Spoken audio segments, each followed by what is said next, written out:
iaitu kitab Penawar Hati. InsyaAllah pihak kami akan usahakan untuk mencarinya. Buku kecil, buku hadis itu menghimpunkan 40 hadis penawar hati, yang mana bila kita baca hadis-hadis tersebut, boleh jadilah penawar hati kita yang terlalu cintakan dunia. Bukannya hadis tu nak pujuk-pujuk hati kita. Dia lebih kepada, kalau baca 40 hadis tu, lebih kepada hadis berkenaan dengan kematian, alam kubur, berkenaan dengan alam barzah, alam kubur, tentang hisab. Yang mana sebenarnya penyakit utama kita, kan Nabi sebut dalam satu hadis, Nabi sebut kepada para sahabat, akan tiba suatu ketika umat Islam akan dikerumuni seperti orang lapar mengerumuni makanan. Benda tu berlaku tak sekarang? Dah berlakulah. Umpamanya, maksudnya kita ni dikerumuni, diserang oleh pelbagai sudut, pelbagai penjuru. Kalau orang Kristian dengan Israel, dengan Yahudi, mereka tu pun saling bermusuh. Tetapi untuk memerangi Islam, mereka bersatu. Maksudnya seluruh agama, seluruh fahaman membantu, saling membantu untuk memusuhi Islam. Kita dikerumun. Soalannya umat Islam di mana-mana saja, ditindas, dibunuh, diseksa, tak apa. Tapi kalau ada pihak lain, bahkan kalau orang Islam dah buat, benda tu jadi satu bentuk seolahnya teroris dan sebagainya. Benda tu sedang berlaku sekarang. Yang mana kita ni umpama seperti dikerumuni oleh orang yang lapar, mestilah lahap. Kemudian sahabat bertanya, "Ya Rasulullah, adakah kerana ketika itu umat Islam sangat sedikit?" Kemudian mereka menjawab, Rasulullah menjawab, "Tidak, bahkan sangat ramai." Betul tak umat Islam ramai? Tapi walau bagaimanapun kita masih lagi agama yang kedua terramai. Yang paling ramai setakat ni masih lagi Kristian, Islam nombor 2. Tapi Islam pada hari ini dicatatkan satu agama yang paling cepat berkembang. Sampai ada beberapa gereja di Perancis, di beberapa negara luar, negara-negara barat ditutup, lepas tu digantikan pada masjid sebab tak berfungsi. Maksudnya sangat cepat berkembang, dan pada tahun berapa, 2020 lebih ataupun 2030, Islam dijangka menjadi agama nombor 1 di dunia. Nabi bila ditanya kenapa kamu sangat banyak ketika itu, namun ketika itu kamu umatku dihinggapi dengan satu penyakit, iaitu penyakit waham. Lalu sahabat bertanya, penyakit apakah itu? Hubbud dunya wa karahiyatul maut, terlalu mencintai dunia dan takutkan kematian. Kita takut tapi tak buat persiapan, betul kan? Yang benda tak wujud, hantu, kita takut buat persiapan pula kan? Maksudnya kalau orang kata pokok tu ada hantu tu, kau jangan tengok atas kalau nak lalu bawah. Orang dah berapa kali nampak bergayut. Bukan setakat lalu, memang tak lalulah, kita akan pilih jalan lain sebab kita seolah percaya benda tu ada. Kalau tak ada pilihan, baca gini-gini, padahal benda tu tak wujud. Nak sebutnya, kalau kita betul takut, orang yang takut dia akan buat persiapan. Hakikat sebenarnya kita takut tak dengan azab kubur, takut tak dengan kiamat. Kita sebenarnya takut tak dengan api neraka. Subhanallah. Kita ni banyaknya takut dekat mulut. Betul tak? Takut dekat mulut. Bukan takut betul-betul pada hati. Beza orang yang takut pada hati. Bila dengar ayat Al-Quran tentang kiamat, tentang azab kubur, pengsan. Menangis, berguling-guling menangis. Kita boleh relax, menyandar, bukan maksudnya nak kata saya sendiri pun. Sahabat Nabi, bila Nabi sebut tentang ayat Al-Quran, sebut tentang hadis Nabi berkenaan dengan azab kubur, azab pada mahsyar, pengsan sahabat Nabi, menangis. Nak kata kita ni sebenarnya ada masalah dengan hati kita, iaitu terlalu cintakan dunia dan takutkan kematian tapi tak buat persiapan. Subhanallah. Jadi itulah buku yang kita akan guna insya-Allah. Hadis-hadis dalam tu mengumpulkan penawar bagi penyakit hati kita itulah. Supaya kita tahu hakikat alam kubur tu macam mana. Bila kita belajar, kita baca, sampai ketika kita rasa masalah aku ni tak berat sangat. Sebab ada masalah lebih besar. Apa dia? Nak buat persiapan untuk menghadapi alam kubur, kematian. Semua orang nak husnul khatimah. Tapi kita tak kuat usaha untuk dapat husnul khatimah. Baiklah, untuk tajuk hari ini, saya pilih tajuk yang macam agak menakutkan, tajuk yang agak berat, iaitu ciri-ciri wanita ahli neraka. Jarang saya bawa tajuk ni, dan mungkin ini kali pertama kot, ataupun ada beberapa kali sebelum ni. Sebab kita ni kalau boleh nak tajuk yang sedap-sedap. wanita bidadari syurga. Kan? Wanita dunia bidadari syurga. Ada lagu kan? Wanita solehah, impian lelaki soleh. Maksudnya ciri-ciri ahli syurga. Tapi hari ni kita muhasabah sikit sebab hadis berkenaan dengan ciri-ciri ahli neraka ni banyak. Jadi kita cuba dengar tentang bagaimana Rasulullah sallallahu alaihi wasallam menggambarkan dalam hadis-hadisnya, hadis-hadis yang sahih berkenaan dengan ciri-ciri wanita ahli neraka. Tangisan Rasulullah kerana bimbang akan nasib umatnya. Rasulullah sallallahu alaihi wasallam amat menyayangi dan mengasihi umatnya serta berasa takut andai kata umatnya ditimpa azab Allah. Ketika terjadi gerhana matahari dan Rasulullah sallallahu alaihi wasallam bersama-sama para sahabatnya melakukan solat gerhana, baginda tidak berdaya menahan tangisannya. Rasulullah memohon kepada Allah Azza wa Jalla agar umatnya tidak binasa kerana ditimpa azab. Masya Allah. Hadis Nabi SAW berkenaan dengan ni daripada Ali bin Abi Talib meriwayatkan.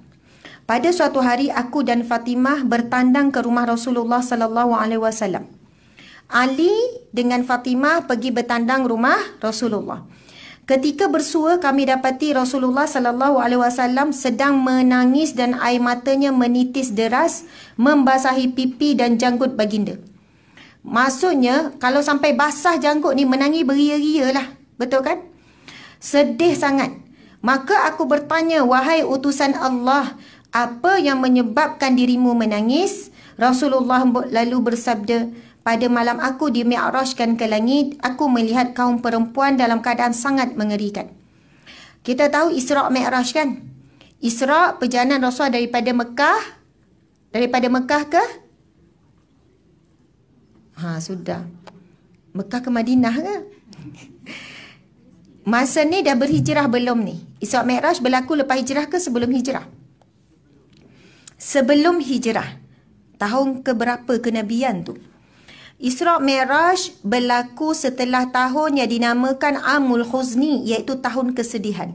Selepas 1 tahun yang sangat menyedihkan, terhimpun segala sebab sedih. Sebab sedih, ada kajian menyebutkan antara 3 kesedihan yang paling tinggi di dunia. Tahap sedih yang paling tinggi. Kita kalau tak sampai tahap ni jangan beria sangatlah sedih. Macam tu kan.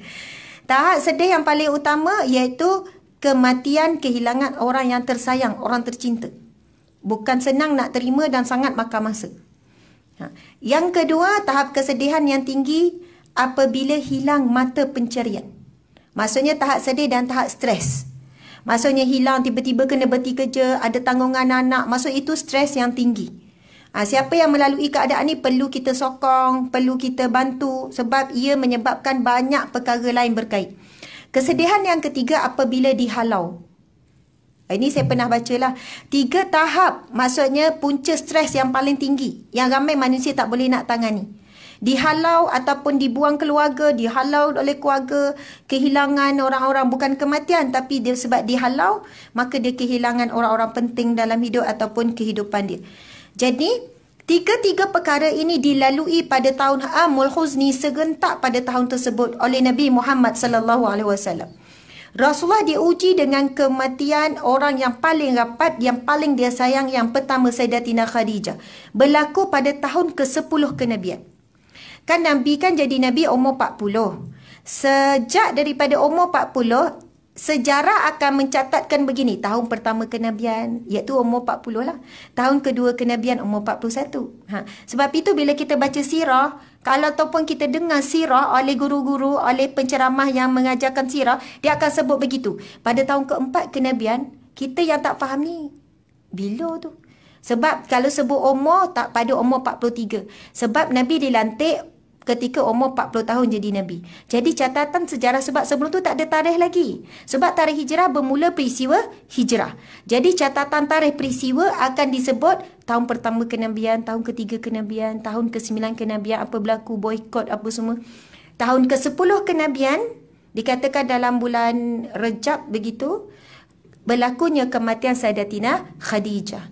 Kemudian berapa bulan saja selepas itu, kematian Abu Talib. Subhanallah. Nak cerita pasal, kalau ringkas lah nak sebut kenapa Abu Talib menjadi orang yang sangat penting dalam kehidupan Rasulullah. Kita tahu sejak umur 8 tahun Abu Talib yang jaga, Abu Talib yang lindungi Nabi. Hatta apabila Nabi Muhammad menjadi Nabi, yang melindungi Nabi daripada kafir Quraisy ialah Abu Talib.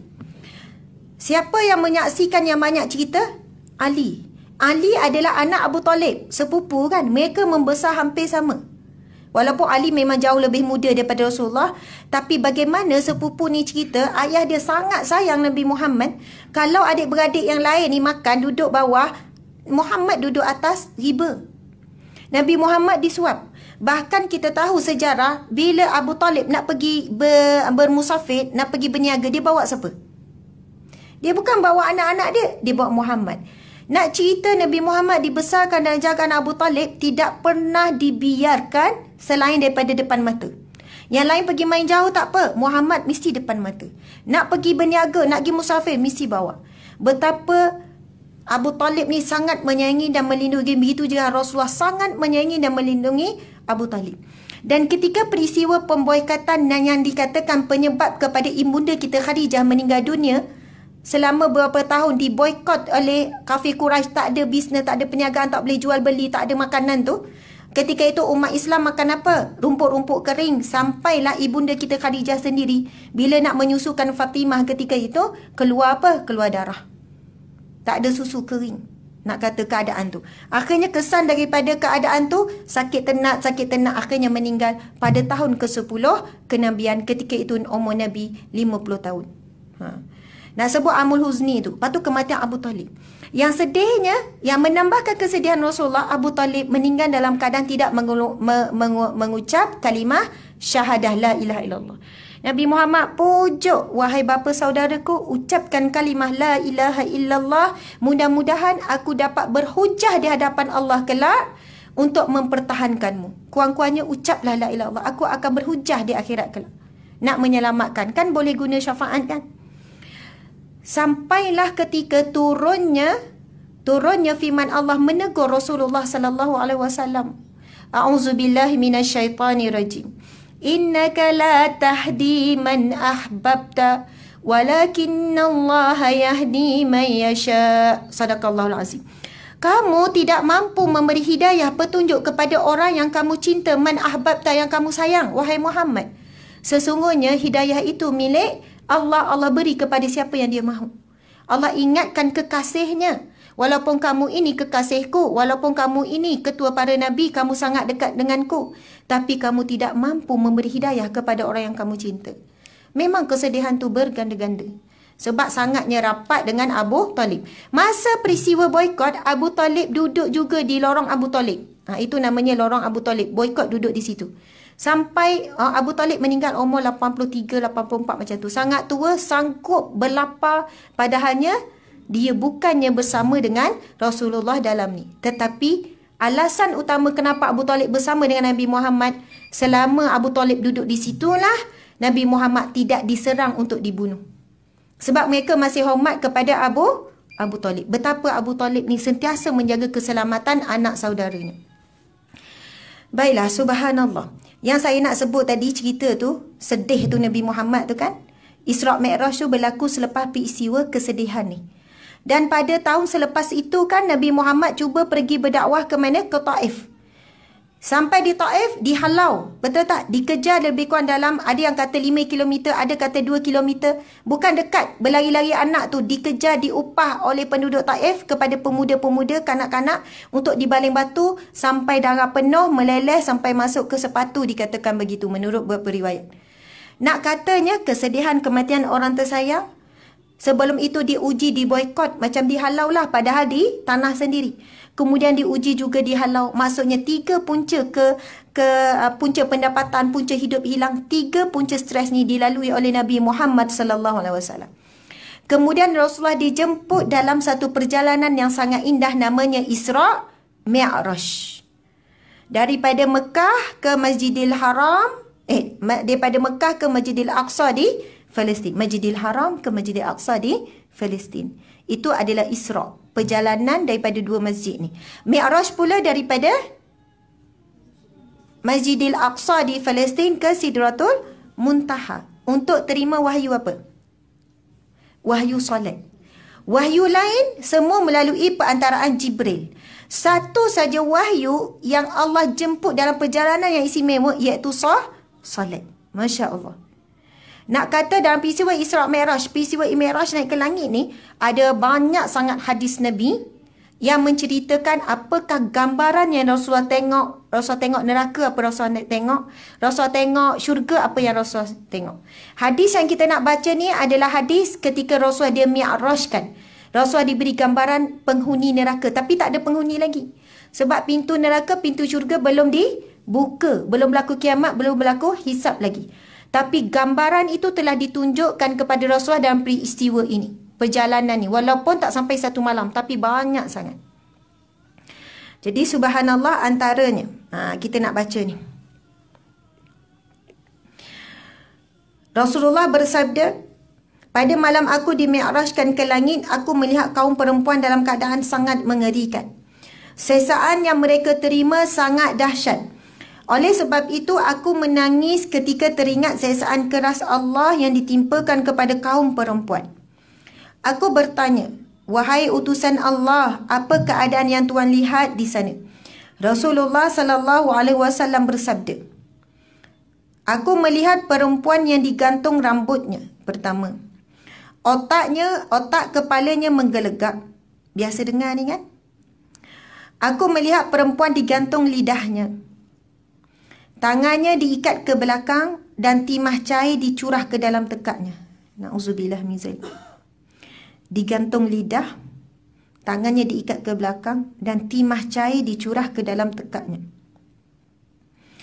Aku melihat perempuan yang digantung kedua kakinya terikat, tangannya diikat ke ubun-ubunnya, disuakan ular dan kalajengking. Aku melihat perempuan yang memakan dagingnya sendiri, di bawahnya dinyalakan api neraka. Sambung Rasulullah SAW lagi, aku melihat perempuan mukanya hitam dan memakan tali perutnya sendiri. Muka hitam dan memakan tali perutnya sendiri. Aku melihat perempuan yang telinganya tuli dan matanya buta diisikan ke dalam peti yang diperbuat daripada api neraka. Otaknya keluar dari lubang hidung. Badan bau busuk kerana penyakit kusta. Aku melihat perempuan yang kepalanya seperti babi, badannya seperti keldai. Berbagai-bagai kesengsaraan dihadapinya. Aku melihat perempuan yang rupanya seperti anjing, kalajengking dan ular masuk ke dalam kemaluannya, mulut dan punggungnya. Malaikat memukulnya dengan cemeti api neraka. Na'udzubillah min zalik. Rasa macam tak mampu dah nak baca. Fatimah lantas bertanya kepada ayah tercintanya, wahai ayahku, beritahukanlah kepadaku, apakah sebenarnya yang dilakukan para perempuan itu hingga beroleh seksa keras Allah? Rasulullah SAW bersabda, wahai Fatimah, adapun perempuan yang tergantung rambutnya itu adalah perempuan yang tidak menutup rambut daripada para lelaki yang bukan mahramnya. Pertama, itu yang tu biasa kita ingat, yang akan digantung rambut kemudian otaknya menggelegak, iaitu wanita yang tidak menutup auratnya, iaitu tidak menutup rambutnya daripada dilihat oleh lelaki ajnabi. Ajnabi ni maksud apa? Lelaki yang haram kita tunjukkan. Para jemaah, para wanita yang saya hormati, yang saya kasihi, ya Allah, kita boleh jaga aurat ni bila duduk keluar bekerja kadang-kadang. Minta maaf, kadang-kadang ada wanita-wanita yang ambil mudah bila nak keluar jemur kain. Dia pakai kain tuala je bila tak nak jemur kain. Sebab dia rasa jiran-jiran. Kadang tu je boleh free hair, kadang pakai sekaf je. Tapi bila nak keluar betul-betul dia pakai elok. Yang kedua, situasi yang kedua contohnya, bila bila balik kampung dengan ipar-ipar. Balik pula lama seminggu, time raya apa semua. Nak pakai tudung sepenuh masa macam berat. Jadi pakai towel macam tu je, pakai selendang, pakai cover-cover, tapi nampak leher, nampak juga rambut keluar.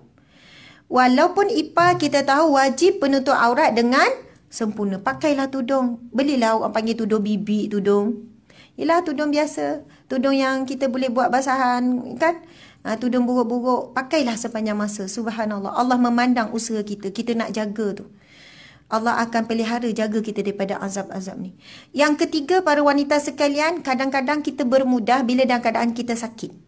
Contoh perempuan dalam bilik, dalam hospital menunggu nak bersalin. Kan? Kadang ada doktor lelaki masuk, apa semua. Kalau masuk ward wanita nak bersalin, ada setengah hospital dah jaga semuanya perempuan saja. Tapi ramai mana bila masuk ward tu kan, elok pula buka tudung, tidur dalam keadaan begitu. Wanita yang jaga, walaupun dalam keadaan dia menunggu nak bersalin, dia tak sihat. Ataupun bukan ward bersalin ni. Ward biasa. Sebab saya pernah jaga mak saya kan. Bila masuk hospital duduk sebulan, 2 bulan. Duduk ward perempuan kan. Ramai mana perempuan jaga solat. Tapi tak jaga aurat di ward-ward, di hospital. Bila sakit.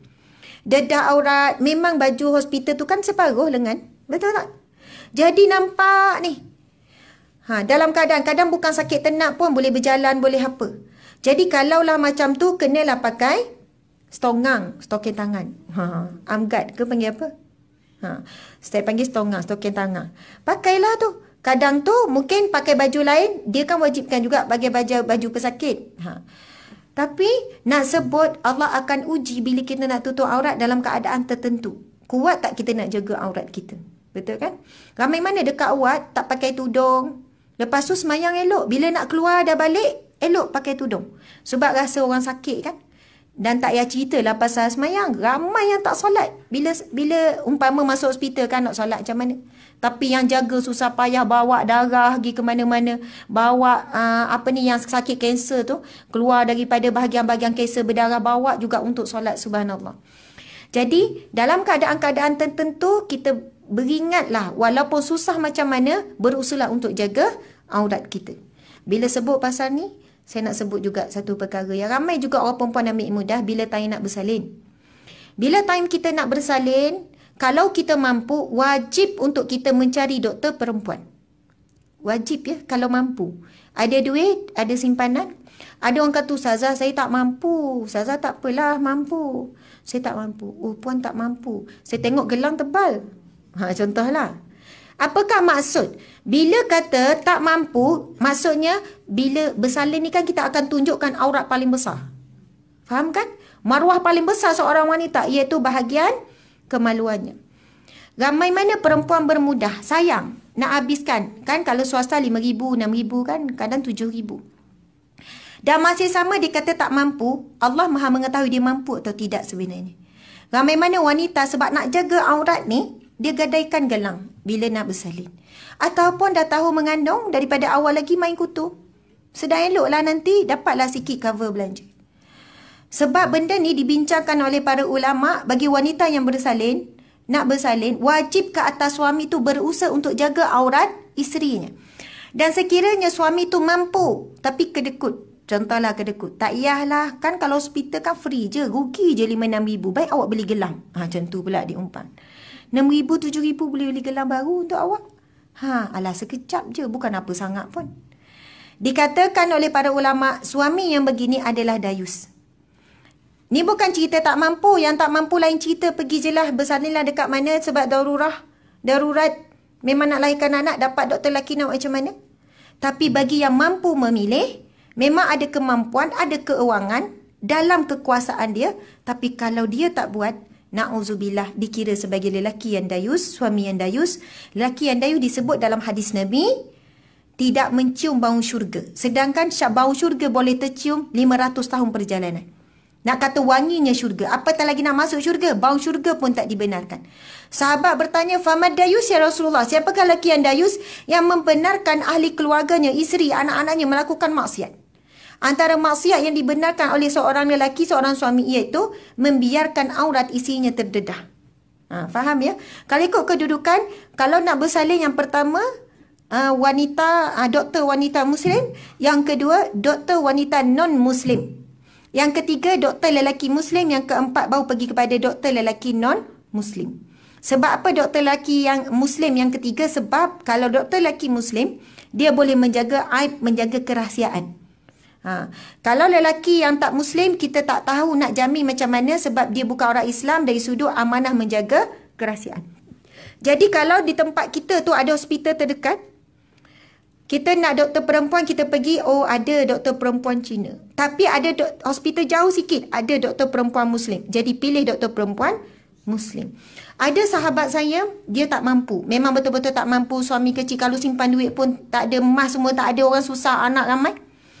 Tapi dia cerita, dia kata, Ustazah, Alhamdulillah, semua anak ni lahir semua dengan doktor perempuan, tak pernah terdedah aurat dia. Saya kata, apa rahsia? Daripada start mengandung, sampailah ni, tak pernah tinggal setiap kali doa. Doa kepada Allah, Ya Allah, janganlah, Ya Allah, Engkau jagalah aibku, tutuplah aibku, Ya Allah, bantulah aku untuk menjaga auratku tak kala aku nak melahirkan anak ni. Allah izinkan setiap kali tu. Sebenarnya, bab ini, bila kita ada ilmu, akan timbul kesedaran, akan timbul kesungguhan. Bila dia doa, dia konsisten, Allah makbulkan. Kan Allah berfirman dalam Al-Quran, Wa iza sa'alaka ibadi anni fa inni qarib ujibu da'wata da'i iza da'an. Sadaqallahul azim. Fastajibu li wal yu'minu bi. Itu sambungan dia. Allah berfirman, apabila hamba-Ku bertanya tentang-Ku, katakanlah aku sangat dekat. Aku memakbulkan doa permintaan hamba-hamba-Ku. Aku akan memakbulkan setiap permintaan hamba-Ku izadaan apabila dia berdoa. Tapi ada dua syarat yang mengikat. Fastajibuli, maka taatilah perintahku. Wal yu'minu bi, dan berimanlah kepadaku. Jadi ada orang, dia tak ada usaha sangat pun. Nak macam mana? Kalau dapat. Nak macam mana tak boleh elak. Tapi nampak tak usaha dia. Dia tak mampu nak usaha dengan kewangan, dia orang susah. Tapi dia usaha dengan doa. Akhirnya setiap anak, walaupun ni mesti time dia bersalin, kebetulan mesti doktor perempuan ini kata tak pernah terdedah aurat dia. Subhanallah. Masalah kita bila tak faham, doa pun tak ada, usaha pun tak ada. Masya Allah. Sama pengalaman saya bersalin setiap anak. Memanglah kita pilih swasta sebab kita bimbang. Tapi menyimpan tu. Menyimpan, kadang pernah berhutang, pinjam. Sebab kita berhutang untuk tu tak ada masalah. Orang yang tak boleh berhutang adalah orang yang tak mampu nak bayar hutang. Tak boleh berhutang. Darurat lah tu. Tapi kita ni di kalangan orang yang berhutang tapi mampu bayar hutang. Lepas tu ansuran. Sebab kita fikir itu adalah satu maruah yang paling besar bagi kita. Betul tak ramai? Saya tahu ada ramai orang. Sahabat-sahabat saya pun ada. Yang dia mampu, dia pergi hospital swasta tapi dia tetap memilih doktor lelaki. Kalau saya tanya, kenapa pilih doktor lelaki? Dah keadaan kamu mampu. Kamu bersalin di hospital ni. Dia kata lembut, doktor lelaki lembut. Dan memang kemungkinan besar memang betul lah doktor lelaki lebih lembut bila melayani pesakit perempuan berbanding sama doktor perempuan. Doktor perempuan memang strict, tegas lah. Asma macam ni. Asma ni sabar sikit. Doktor sama perempuan. Saya pun pernah lalui, awak jangan ni. Jadi kita tahu dia pun perempuan. Subhanallah. Tapi nak sebutnya di sini, jagalah aurat kita. Bukan waktu senang saja, begitu juga waktu dalam keadaan kesukaran. Di situlah nak menguji keimanan kita. Subhanallah. Okey, kita sambung lagi. Ada nak tanya soalan tak? Kalau yang dah lepas-lepas tu, Ustazah dah selama ni, semua anak saya bersalin ni. Saya bukan tak ada duit, ada. Simpanan ada. Senang-senang je kita sebut perkataan darurah. Darurat nak macam mana? Dah tak ada pilihan. Betul kan? Ramai mana wanita. Darurah ni setelah usaha.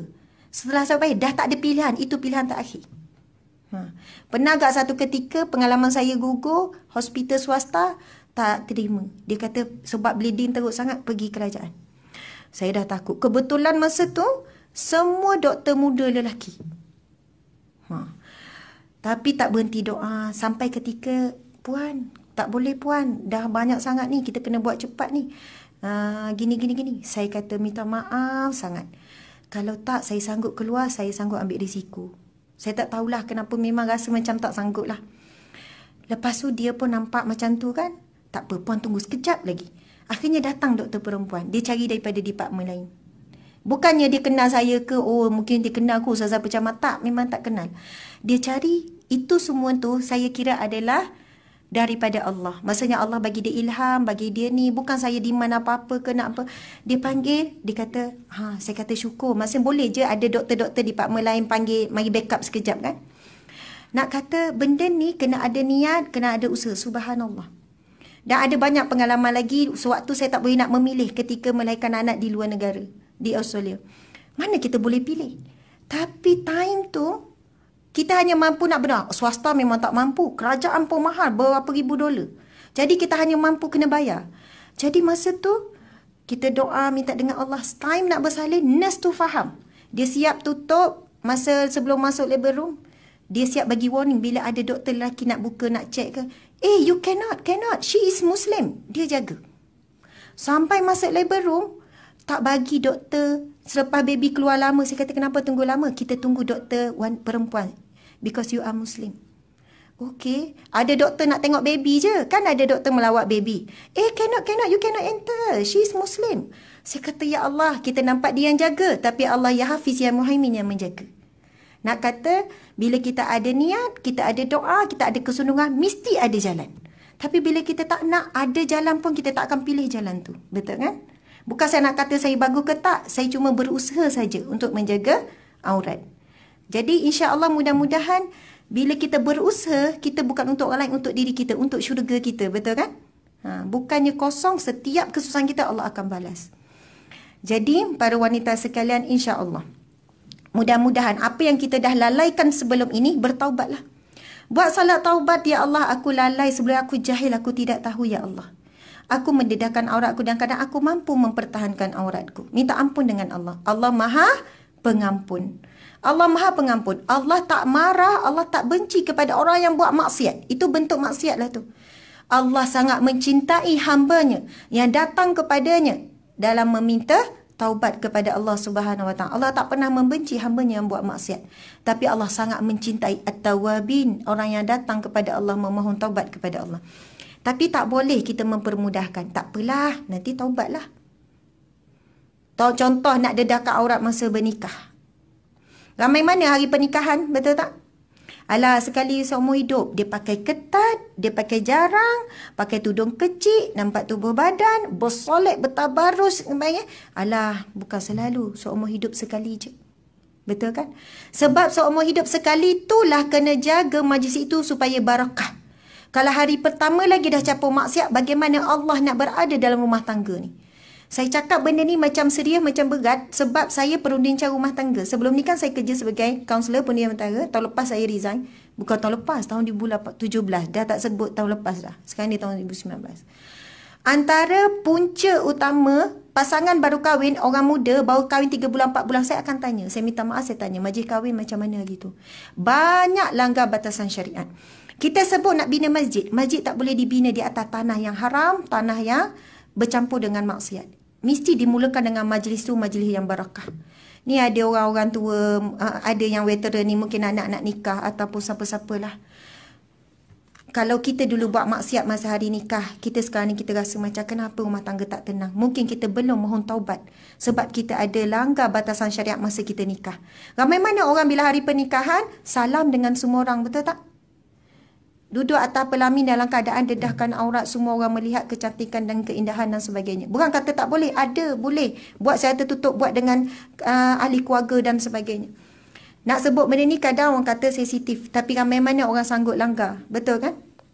Jadi, subhanallah, mana-mana dosa yang kita pernah buat, bertaubatlah. Mungkin itulah menjadi punca kenapa kita tak tenang, kenapa solat kita tak khusyuk, kenapa keluarga kita ni tak habis-habis masalah, kenapa anak-anak macam tidak ni. Mungkin ada dosa-dosa kita yang lama. Saya dengar kisah 10 orang, ibu 10 orang anak yang semuanya hafiz-hafizah. Dalam proses dia besarkan anak, dia kata, bila ada anak je degil, anak buat masalah, anak tak dengar kata. Suami isteri ni mesti bangun malam, tahajud dan buat solat taubat. Dia kata itu paling penting. Sebab kami percaya, dia kata, setiap kesalahan anak sebenarnya teguran Allah untuk kami. Ada dosa-dosa kami yang kami belum minta taubat dengan Allah.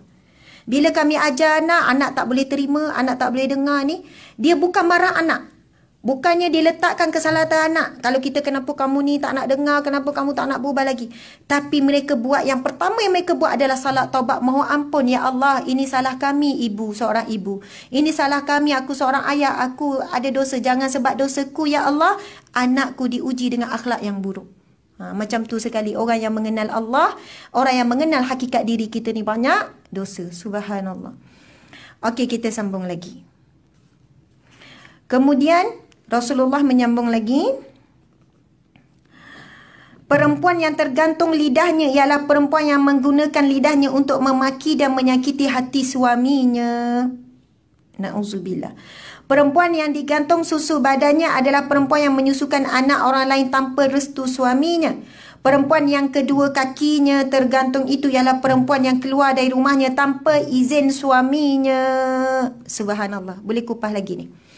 Semalam ada hamba Allah tanya saya, Ustazah, saya ada belajar dengan seorang ustazah yang lain. Saya minta maaf lah petik nama. Saya tak sebut nama. Saya nak cakap umum. Dan ini bukan kali pertama saya terima soalan ini. Iaitu mereka kata ada ustazah tu, ada ustazah ni, ada ustaz tu kata keluar rumah tanpa izin suami sebab nak pergi belajar boleh, dia kata. Saya nak tanya perempuan kat sini, boleh ke keluar rumah tanpa izin suami atas sebab nak pergi belajar? Suami tak bagi boleh keluar je ke? Ha? Kalau tak bagi tak boleh, walaupun untuk pergi menuntut ilmu. Kalau boleh ajar. Subhanallah, puan faham. Dia begini ya. Nak pergi ke mana-mana, asal keluar melangkah je kaki keluar rumah, wajib minta izin suami. Kalau kita minta cara total tu cerita lain. Dan total tu pun dalam pengetahuan dia. Macam keluar kerja, takkan hari-hari nak minta, abang minta izin ya. Minta izin ya, minta izin. Itu kan dah sefahaman secara total, secara umum. Dah kita keluar bekerja, dia pun keluar. Jadi tak perlu minta izin. Tapi bila datang bekerja ni kan, tengah hari waktu Jumaat ni, lepas tu baru dapat gaji contohnya. Ni ramai sikit sebab bukan hantar gaji. Okey, dapat gaji pula contohnya. Kadang kan pergi shopping komplek. Lepas tu bila dah beli handbag tu terfikir. Dah beli dah handbag ni terfikir. Sudah, tadi tak cakap nak pergi shopping komplek. Barulah mesej. Bang, saya minta izin ya, boleh tak nak pergi shopping baru dapat ni. Padahal dah siap beli, dah duduk sampai office. Sebab fikir balik nanti dia tengok, awak pergi mana? Sebab suami bagi izin kita pergi kerja. Bila kita nak pergi ke tempat saya pada kerja, mesej lah sikit. Sekarang ada mesej kan? Sebab apa-apa berlaku, jatuh eskalator ke apa-apalah berlaku dekat shopping komplek tu, polis telefon siapa? Telefon suami, tak ada telefon mak ayah ke, telefon ke kawan ke. Masa tu baru kita tahu kenapa perlu minta izin suami. Dia akan bertanggungjawab, dia akan dipanggil. Kan terkejut, nak pejabat ada eskalator ke? Macam mana boleh tersepit kain kat eskalator pula ni? Kenapa makan tercekik pula ni? Makan apa rupanya? Masya Allah. Nauzubillah. Jadi kalau ada tempat yang selain daripada tu, dia perlu tahu, betul tak? Sebab kemalangan apa-apa boleh berlaku di mana-mana. Masa tu barulah tak berlaku tak apa. Tapi akan berlaku di akhirat kelak, Allah akan buka. Rupanya ada ketikanya kita tak taat pun kepada perintah Allah supaya minta izin suami. Okey, baiklah. Bila nak pergi menuntut ilmu, wajib juga minta izin suami. Kecuali ada ilmu fardu ain yang suami tak boleh ajar dan kita tak boleh jawapan melainkan keluar. Contoh, kita dalam keadaan confused. Nak semayang ke tak semayang? Haid ke istihadah? Telefon Ustazah Asmat tak angkat-angkat. Memang jangan telefon, memang tak angkat. Bagi mesej tak balas. Telefon Ustazah ni semua tak dapat. Bang, macam mana waktu dah nak habis ni? Awak boleh ke tolong kira? Kira lah sendiri awak punya. Tak boleh. Baca sendiri pun tak faham. Betul tak? Benda ni kan susah. Akhirnya, bang, saya keluar jap lah. Saya pergi. Saya perlu dapatkan jawapan ni. Tinggal lagi sejam lagi nak habis dah Zuhur ni. Saya perlu dapat jawapan ni. Kan kalau saya mandi je, saya semayang haid, saya berdosa. Suami tak izinkan. Tak payah. Pandai-pandai lah. Awak takkan tak tahu. Tak payah. Yang dalam keadaan begini, isteri dibenarkan keluar walaupun suami tak izin. Sebab untuk dapat jawapan berkaitan dengan hukum hakam tentang dirinya yang suami tak boleh bantu, tak ada jalan lain. Telefon tak boleh, mesej tak boleh. Keluar untuk tujuan tu saja. Pergi, kau dah ada depan saya, takkanlah saya buat tak dengar kan? Ustazah, saya bukan apa ramai sangat yang bagi mesej, telefon, nak suruh tolong kira bab haid. Ustazah, tolong kira haid saya. Ustazah, yelah. Jadi pengira haid orang pula kan. Masa buat kursus nanti, ada rezeki kita buat. Biar sampai reti kira sendiri. Kira sendiri, lepas tu tahu sifat-sifat darah apa semua. Bila ada masalah, kita sendiri boleh menyelesaikan. Tahu basic pun dah okey dah pasal haid nifas ni. Haid istihadah. Haid istihadah lah masalah. Jadi, nak sebutnya keadaan tu nampak tak? Darurah. Maksud darurah memang perlu. Tapi kalau pergi dengar tazkirah kuliah maghrib, kuliah biasa apa semua, suami tak izin, tak payahlah awak pergi. Kenapa awak tak bagi? Ini kan taman syurga Allah. Berujar kan. Awak menghalang saya pergi kepada taman syurga Allah. Awak nak syurga tak? Macam tu. Jadi tak perlulah, mungkin ada sebab suami tak bagi. Betul kan? Kalau tanya-tanya suami pun jawab. Yelah, awak kalau pergi kuliah tu, awak bawa balik benda lain, cerita-cerita orang. Kadang ada sebab. Pergi kuliah, dia borak pula. Bang, tahu tak ada cerita? Tu langsung suami tak bagi, tak payah pergi dengar kuliah. Awak dengar ngumpat sekali. Ada tu yang bagi tahu saya, Ustazah, suami saya dah tak izin dah. Saya pergi kuliah, minta maaf lah. Saya tanya kenapa suami tak izin? Saya kalau pergi kuliah balik tak masak. Dah pernah pergi kuliah balik tak masak. Suami tengok berapa kali macam tu. Saya kata kenapalah. Akak masak lah dulu. Ataupun balik tu tak payah ikut penat tu kan. Penat sangat ke datang kuliah sejam kan. Sejam setengah. Lepas tu kadang tu dia pergi kuliah 1 jam. Dia balik sejam setengah. Lepas tu bila suami tanya kenapa lambat. Ustazah sudah lambat. Ustazah agak yang kena. Padahal dia leka borak tu. Lepas tu lambat. Jadi ada sebab kadang-kadang suami tu tak bagi walaupun sebab itu tak sebab kukuh. Kalau bukan sebab perlu, tak payahlah keluar. Dan bila kita redha suami tak bagi tu, ya Allah itu lebih besar. Namun di sana, wahai para lelaki, pada suami sekalian, kalau anda menghalang isteri keluar kerana sebab-sebab syarak, anda menanggung dosa yang besar. Contoh, banyak mana suami sebab cemburu tak bagi isteri balik rumah mak ayah dia. Kes saya banyak macam tu. Suami tak bagi, berapa tahun tak bagi. Sebab cemburu, ada masalah keluarga macam tu lah, tak bagi kan. Sampai ketika klien ni datang minta fasah, saya nak minta cerai, minta fasah, saya nekat Ustazah. Kenapa Ustazah, berapa tahun saya taat perintah dia, dia tak bagi saya balik rumah mak ayah saya di Kelantan. Sampailah satu malam, sampai satu ketika ayah saya dah sakit, dia tak bagi juga saya balik. Sampai satu malam saya tahu ayah saya meninggal dunia, malam tu saya tumpang lori balik. Maksudnya tak naik berapa, ada lori orang kampung tu macam mana dia kenal nak balik Kelantan, dia dengan anak-anak. Dan itu kali tak akhir saya jumpa suami saya. Hari ni saya datang nak minta fasah. Berdosa tak suami halang sampai tahap ni? Menurut sebahagian ulama, saya tengok perbincangan-perbincangan, suami dalam keadaan begini, suami yang tidak menjalankan tanggungjawab dia. Sepatutnya dia bawa isteri pergi jumpa mak ayah. Nak sebut tanggungjawab seorang lelaki, dia bukan jaga mak ayah dia saja. Dia wajib jaga mak ayah mertua. Sebab kedua-duanya takkan terputus daripada anak, daripada isteri, daripada anak perempuan ni. Kalau mak dia bagi 100, mak mertua bagi 100. Mak ni bawa pergi jalan, mak ni pun ni. Sebab ramai orang lelaki dia faham dia kena jaga mak dia saja. Dia kata syurga di bawah tapak kaki ibu dia. Dia perlu taat pada ibu. Minggu ni balik rumah mak dia, minggu depan balik rumah mak dia, sepatutnya gili-gili. Minggu ni balik rumah mak ni, minggu depan balik rumah mak isteri. Maksudnya kena jaga kedua-dua ibu dan ayah. Bayangkan kalau seorang ibu ayah ni, anak semua perempuan, semua taat suami. Siapa nak jaga ibu ayah ni? Nampak tak? Islam ni satu agama yang adil, yang menjaga semua. Sebab itu seorang suami yang tak bagi hak isterinya untuk ziarah, untuk jalankan tanggungjawab terhadap ibu ayah, suami ni melakukan kederhakaan, melakukan dosa, tak menjalankan tanggungjawab dia sebagai seorang anak dan juga seorang suami. Berdosalah. Ada suami ikut kuasa veto. Saya kan, dia kan wajib taat pada saya. Saya kan suami. Subhanallah. Saya tanya encik dapat kuasa ni siapa yang beri? Allah yang beri kuasa ni, kedudukan ni. Jadi kena ikut syariat. Kena ikut. Bukannya ikut nafsu ataupun ikut ego sahaja. Na'udzubillah min zalik. Sambung lagi. Pukul berapa sekarang? Ada 5 minit lagi pukul 2. Boleh ya? Subhanallah, Alhamdulillah. Ada nak tanya tak soalan ni? Pasal izin, pasal ni. Tanyalah soalan. Bagus, semua faham. Alhamdulillah. Terlebih faham dah. Ada yang angguk walaupun tak ditanya. Okey. Sedangkan perempuan yang tidak mahu mandi setelah haid dan nifas ialah perempuan yang memakan badannya sendiri. Na'udzubillah min zalik. Yang ni pun satu hal ni. Menangguhkan mandi wajib.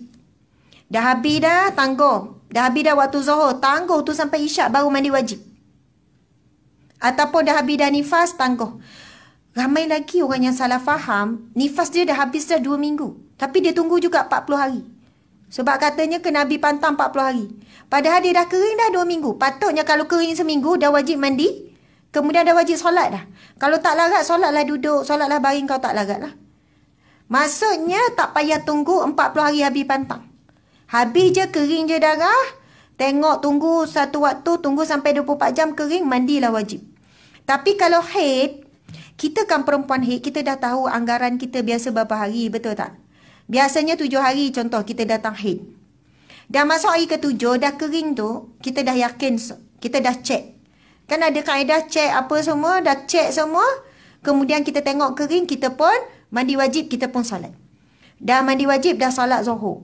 Tiba asar keluar lagi. Maka tak berdosa pun kita solat zuhur. Sebab dah pada waktu kebiasaan dan juga kita dah cek. Sebab itu kadang-kadang berulang-ulang tu mandi wajib. Betul kan? Sebab apa? Ada orang nak tunggu 2 waktu. Boleh? Tunggu 2 waktu. Zuhur dah kering. Tunggu lagi. Asar. Maghrib dia cek betul-betul tak ada. Lepas tu bila dah cek betul-betul tak ada, dia kena qada yang sebelum tu. Sebab dah kering sebelum tu kan. Lebih baik kita tersilap qada daripada kita tersilap tak tunaikan solat. Subhanallah. Jadi ada orang yang lambat menangguhkan mandi wajib. Saya minta maaf bukan nak timbulkan keraguan kepada anak-anak muda kita, tapi buatlah sebab pengalaman saya. Masa sekolah menengah dulu ramai sangat remaja yang tipu dia sebenarnya tak datang haid, dia cakap dia haid. Haid memanjang. Bila haid je 15 hari. Lepas haid je 15 hari. Masa tu saya sekolah menengah. Lepas tu saya esko dakwah kan. Maksudnya bahagian kerohanian ni. Lepas tu bila saya dapat tahu, kita buat jadual, kita tik. Bila dapat je senarai yang panjang tak habis-habis ni, saya panggil semua. Tapi secara tertutup lah. Seorang-seorang secara tutup. Saya minta buka. Masa tu bukan ustazah, kakak kan. Kakak esko. Kira hebat dah tu. Kakak esko. Kak Asma nak tengok sekarang. Apa ni Kak Asma? Malu lah. Orang dah tahid lah ni. Buka sekarang. Macam tu garang dia kan. Buka. Dia orang buka. Ramai yang sebenarnya tak haid pun. Tipu. Sebab tak nak solat. Sebab itu ibu-ibu sekalian, kalau anak kita yang dah kedatangan haid, sekali-sekala boleh kita semak, kita cek. Lamanya je tak habis lagi. Biar betul. Sebab Nabi sebut dalam hadis kebiasaannya adalah 6-7 hari. 10 hari. Betul ke kamu ni 10 hari? Betul ke sampai 14 hari tak kering lagi? Sekali-sekala. Kita boleh guna kuasa kita. Kita tak nak dia terbiasa. Terbiasa dia dah kering lama tapi dia tak mandi wajib. Jadi dia tak solat. Maka setiap solat yang dia tinggal itu wajib qada. Subhanallah. Jadi sedangkan perempuan yang tidak mahu mandi setelah haid dan nifas ialah perempuan yang memakan badannya sendiri. Juga kerana dia berhias untuk lelaki yang bukan suaminya serta suka mengumpat orang lain. Perempuan yang memotong badannya sendiri dengan gunting api neraka adalah kerana dia memperkenalkan dirinya kepada orang asing. Bersolek dan berhias supaya kecantikannya dilihat lelaki lain. Wanita-wanita yang keluar rumah bersolek tu kan pakai gincu, pakai apa maskara ke, pakai ni ke, pakai apa-apalah. Pakai pemerah ke, penghijau ke, pembiru semua ada. Purple kan. Semua warna ada. Yang bertabarus ni sebenarnya nak tunjuk pada siapa? Pada suami dia ke suami orang lain? Memang of course untuk orang luar. Kat rumah pakai tak macam tu masa nak tidur? Kalau rumah putih melepak pakai bedak sejuk contoh. Suami terkejut. Ingatkan hantu kan?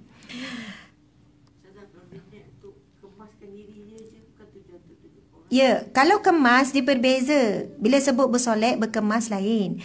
Kan kalau kita kemas, pakailah sikit foundation contohnya. Ataupun pakai sikit bedak. Bukan tujuan, nipis-nipis, pakai bedak. Lepas tu kalau pakai gincu contoh. Gincu ni biasanya akan nampak lah. Kita tak nak bagi kering pakai apa? Lip gloss. Kan? Lip gloss ke? Lip balm. Okey. Pakai tu sikit. Yang mana bila kita pakai dengan tak pakai sama. Cuma beza dia segarlah sikit. Segar pula untuk tujuan apa? Sebab bibir kita kering. Nanti pedih. Duduk kerja dalam aircon. Betul kan? Dia gincu. Ya Allah. Kalau bibir bila merah ni memang ia menarik lah. Memang menarik berbanding bibir yang pucat. Kan? Kat rumah pakailah tebal-tebal. Sekali pakai sekali habis. Tebal-tebal. Tapi kat rumah tak pakai, tak berhias untuk suami. Rambut gerbang, melepet, tak larat. Kat office segar, muda, sehat, jalan tegak kat rumah. Makanlah. Macam tu. Muka pun macam tu tak siap. Muka tak siap. Keluar muka terus siap. Nak jemur kain pun muka siap. Kat rumah muka separuh. Muka tak siap. Ya Allah. Sedangkan berhias untuk suami terus diberi pahala. Pakai bedak untuk suami, terus diberi pahala. Pakai minyak wangi untuk suami, terus diberi pahala. Keluar pakai minyak wangi-wangi, perempuan itu berdosa haram hukumnya sampai tercium bau wangi kita tu kepada hidung orang lain. Subhanallah, na'udzubillah. Sebab wanita hari ni terlalu banyak berhias untuk orang luar, akhirnya dia tak berhias untuk suami. Duduk kat rumah, lagilah baju, lagilah. Nak cerita pasal baju lagi teruk kita ni. Kita akan lebih cenderung pakai baju apa? Baju yang selesa kita pakai di rumah. Betul tak? Yang selesa yang mana? Yang koyak tu lah. Yang dah lebam-lebam tu. Maaflah bang, ni yang paling selesa. Sejuk. Lagi lama lagi sejuk, lagi lembut. Minta maaf lah, dah koyak dah bawah, pakai lagi. Dah koyak dah atas, sorok-sorok. Yang ni paling selesa, minta maaf lah. Tapi bila keluar daripada rumah, tak fikir selesa. Yang penting bergaya. Walaupun panas sikit, walaupun ni sebab orang tegur. Nampak macam kurus lah. Baju tu paling kerap dia pakai. Sebab peranan baju tu. Yang penting bergaya nampak ni. Na'udzubillah min zalik. Kita dah tersalah. Kita dah tersilap. Jadi baliklah kepada ciri-ciri wanita yang solehah disebut dalam hadis Nabi. Ciri-ciri wanita yang solehah, wanita yang paling baik. Nabi sebut dalam satu hadis Nabi. Wanita yang paling baik, yang paling mulia, yang paling solehah adalah apabila suami memandangnya, hatinya senang. Agak-agak suami pandang kita senang hati tak? Agak-agak lah, takutnya dia tu tengok ke dinding. Kenapa awak tengok dinding? Lagi selesa tengok dinding daripada tengok awak. Tak adalah rasa serabut sangat. Ikatlah elok-elok. Kalau dah beruban sangat, letak apa ni? Inai merah macam Barbie kan, cantik. Lepas tu, yalah, pakailah minyak wangi. Minyak wangi tak ada, tak pakai bau hapak apa semua, na'udzubillah. Belilah blouse yang cantik, kain yang cantik kan. Sampai ketika tu suami tanya, kenapa awak pelik sangat? Nak kata biasa buruk selalu, biasa tak cantik. Tiba nak bercantik jadi buan tabiat. Awak ni macam pelik ni. Dia pun telefon anak-anak. Balik minggu ni. Mak kau dah ada tanda-tanda macam pelik sikit. Nak kata betapa kita ni tak biasa berhias untuk suami. Biasa berhias untuk keluar daripada rumah. Itu bukan untuk suami. Jumpa sekejap je tu lepas pergi. Balik rumah buka semua, tua 10 tahun. Nak keluar muda 10 tahun. Macam tu. Sebab benda ni bukan main-main. Sampai Nabi bagi gambaran wanita yang diazab di dalam api neraka dengan azab yang sangat dahsyat. Na'udzubillah min zalik. Azab apa tadi? Dia memotong badan dia sendiri. Dia menggunting badannya sendiri. Iaitu dia berhias kecantikannya untuk dilihat lelaki lain. Kalau nak pakai gincu, pakai tu macam tak pakai. Macam mana tu? Tak pakailah. Maksudnya kalau nampak menarik, cantik, ya Allah. Sebab saya kerja macam kaunselor semua ni, saya sampai peringkat orang lelaki hubungi macam mana dia boleh terlibat dengan zina, macam mana dia tak mampu nak mengawal diri di pejabat. Antaranya tu kata, saya minta maaf ada lelaki kata, saya tak boleh saya tak solat biasa Zuhur, Asar sebab apa? Saya tak mampu nak melepaskan, maksudnya dia akan melepaskan air maninya, melakukan masturbation di pejabat apa semua sebab wanita perempuan di pejabat seksi dia kata. Seksi macam mana? Kan, kalau duduk tu dalam keadaan tak menjaga, main duduk kat meja tu menungging je kan. Lepas tu dalam keadaan pakai ketat, tudung bila atas dada memang of course akan nampak bahagian dada. Betul tak? Lepas tu dalam keadaan cakap lemah lembut dengan suami lain, intonasi yang tone tinggi dengan suami. Apa khabar? Handsome nampak hari ni. Bila muka sedih, awak ada masalah ke? Ceritalah pada saya. Kat rumah buka pintu je, bang saya penat ni, awak jangan nak tambah penat saya. Guna intonasi tu lain. Maksudnya dia kata perempuan kat pejabat ni memang menggoda lah. Lemah lembutnya, itunya, dengan matanya. Bila bercakap tu kita kan wanita bermaruah tak adalah tenung macam ni kan. Kita paling-paling lah, betul kan? Segan walaupun bermesyuarat ke, berbincang ke, kena jaga sangat batasan tu. Sebab sebenarnya bila kita keluar kerja, kita boleh mengumpul pahala ibadah bekerja. Tapi na'udzubillah 30 tahun kita kerja, 20 tahun kita kerja, kita menghimpun pahala maksiat. Setiap kali pergi kerja, ada maksiat yang kita buat. Maksiat mata, maksiat suara kita, maksiat ni. Sebab tu kita kena jaga. Jangan tersalah himpun. Na'udzubillah min zalik. Ini disebut dalam Imam Al-Ghazali. Syarat-syarat ibadah, pekerjaan nak jadi ibadah. Pertama niat. Masa tamprin, sini tamprin ke? Oh, punch card. Masa punch card, punch niat sekali. Punch niat, bismillahirrahmanirrahim. Tak ada nak pasang, ya Allah saja aku bekerja hari ini pada pagi ni kerana-Mu ya Allah. Kan marah orang belakang, dah lah tinggal 1 minit lagi. Jadi baca bismillah saja. Bismillahirrahmanirrahim. Masa kita sedang masuk niat sekali, kita dah mula. Syarat yang kedua, jangan campur maksiat. Gi makan berdua-dua kat pantry, duduk depan-depan pula. Kita kata, alah rakan sekerja, takkan orang nak fikir bukan-bukan. Tapi kalau suami kita nampak macam mana? Kita nampak suami kita dengan rakan sekerja perempuan ni pergi makan berdua macam mana? Memang tak boleh lah, walaupun di khalayak ramai. Jaga batasan syariat. Ni niat bismillahirrahmanirrahim, baca Al-Fatihah lagi apalah semua. Tiba langgar batasan syariat, batal. Tak jadi ibadah. Yang ketiga, jangan sampai gugur kewajipan. Sibuk bekerja tak solat zuhur. Ada yang tu kata, ustazah meeting tak berhenti.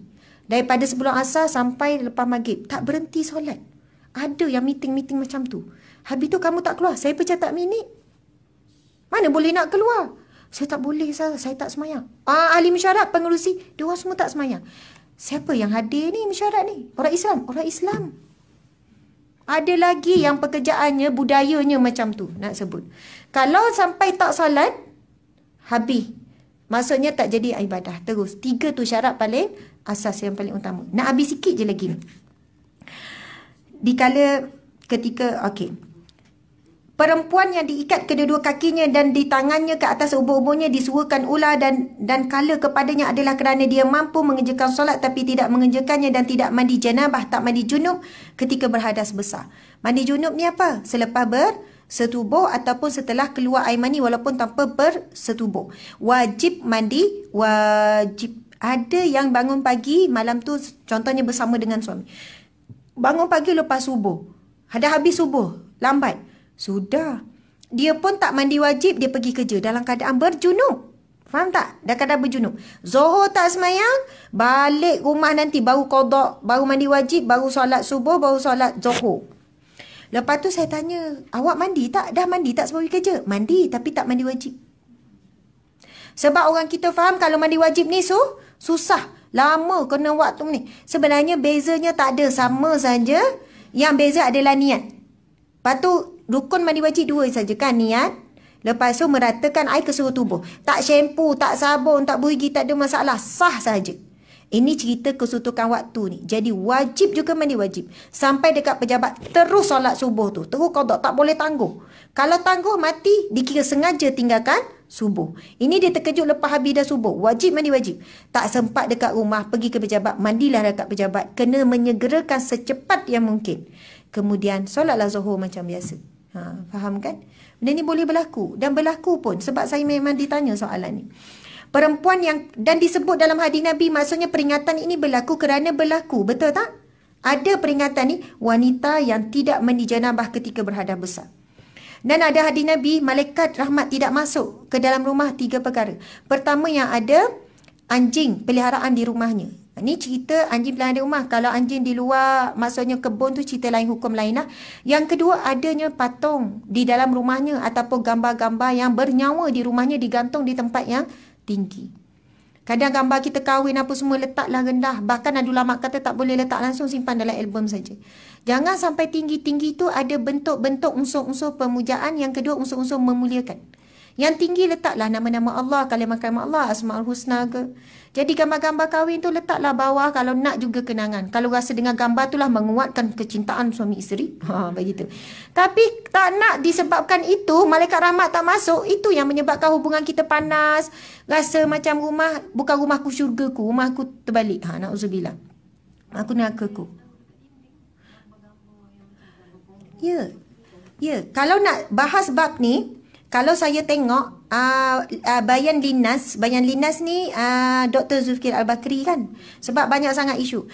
Akhirnya dia bawakan pendapat yang kata haram, banyak kata haram, tak boleh langsung. Ada yang kata makruh, ada yang kata boleh, diharuskan sekian-sekian. Tapi akhirnya jawapan khulasah kesimpulan Dr. Zulkifli kata, adalah lebih baik kita mengelakkan, tinggalkanlah perkara yang syubhah. Maksudnya diragui. Yang diraguinya tak boleh letak tu. Jadi tinggalkanlah, jatuhkanlah, letaklah di tempat kalau boleh lebih rendah daripada kepala kita ataupun pinggang kita. Maksudnya atas, kita ada apa ni, nama apa, meja ataupun kan hiasan, almari hiasan ni, letak di bawah yang rendah-rendah. Benda ni pernah berlaku ketika Rasulullah tak tahu Aisyah terima satu alas tidur yang tak perasan ada corak. Maksudnya ada gambar. Kemudian Rasulullah tak terima tak kedatangan Jibril beberapa hari, tak terima wahyu.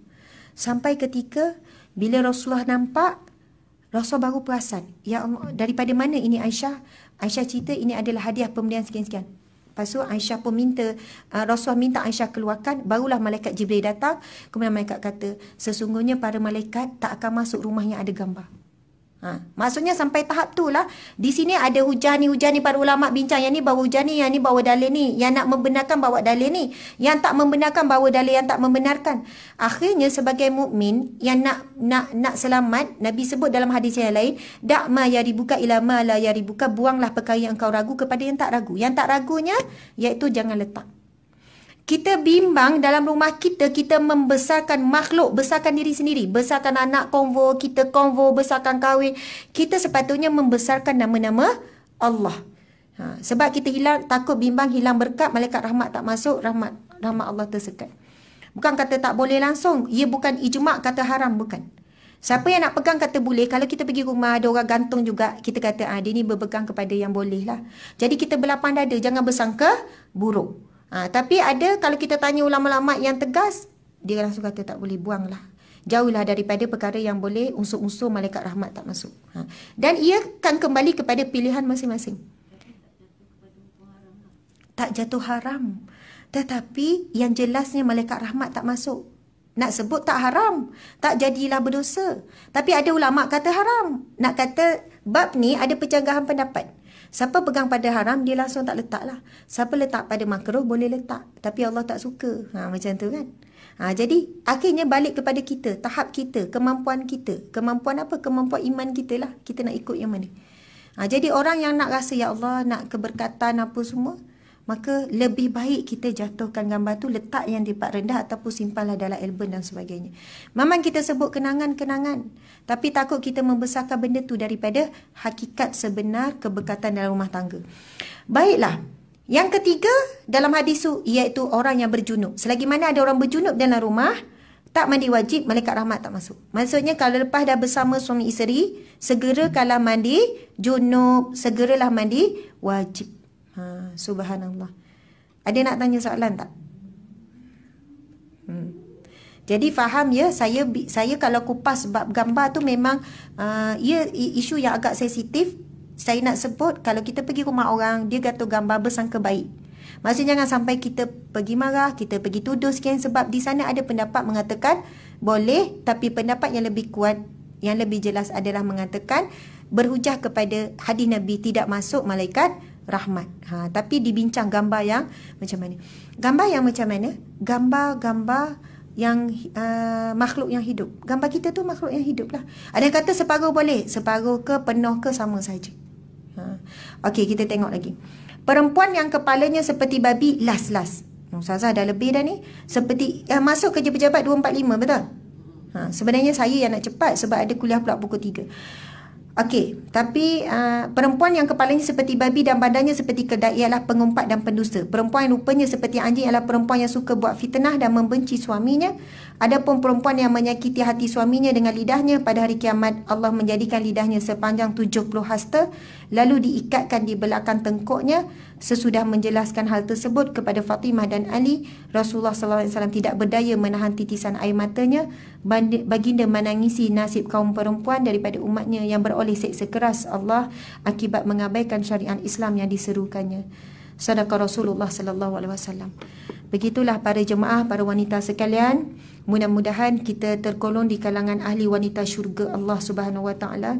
Kita selamat, kita dilindungi daripada wanita-wanita ahli neraka Allah. Nauzubillah min zalik. Dan doakanlah kepada seluruh para wanita yang kita kenal, wanita yang kita kasih. Bersangka baiklah dengan wanita-wanita yang belum menutup aurat. Setiap kali kita tengok dia tak menutup aurat dengan sempurna, bukan kita pandang dengan hina, kita doakan untuk dia. 10 orang kita jumpa wanita yang seksi, 10 kali kita berdoa hari tu. Mudah-mudahan berkat doa kita tu, pertama dia dapat hidayah. Yang kedua, Allah akan jaga zuriat keturunan kita. Sebab kita pernah doakan orang lain akan doakan zuriat keturunan kita. Benda tu balik semula kepada kita. Jangan pernah rasa kedekut untuk mendoakan orang lain. Sebab hadis Nabi, siapa yang mendoakan saudaranya secara sembunyi, maka doa itu kembali kepadanya 10 kali ganda. Kembali pada kita, kembali kepada zuriat keturunan kita. Subhanallah, alhamdulillah. Mohon maaf salah dan silap. Terima kasih pada semua. Kita tangguhkan kuliah kita dengan tasbih kafarah dan surah Wal-Asr. Bismillahirrahmanirrahim. Subhanakallahumma wa bihamdika asyhadu an la ilaha illa anta astaghfiruka wa atubu ilaih. Bismillahirrahmanirrahim. Wal-Asr. Innal insana lafi khusr illa allazina amanu wa amilus salihat wa tawasaw bil haqqi wa tawasaw bis sabr. Sadaqallahul azim. Wabillahi taufiq wal hidayah. Assalamualaikum warahmatullahi wabarakatuh.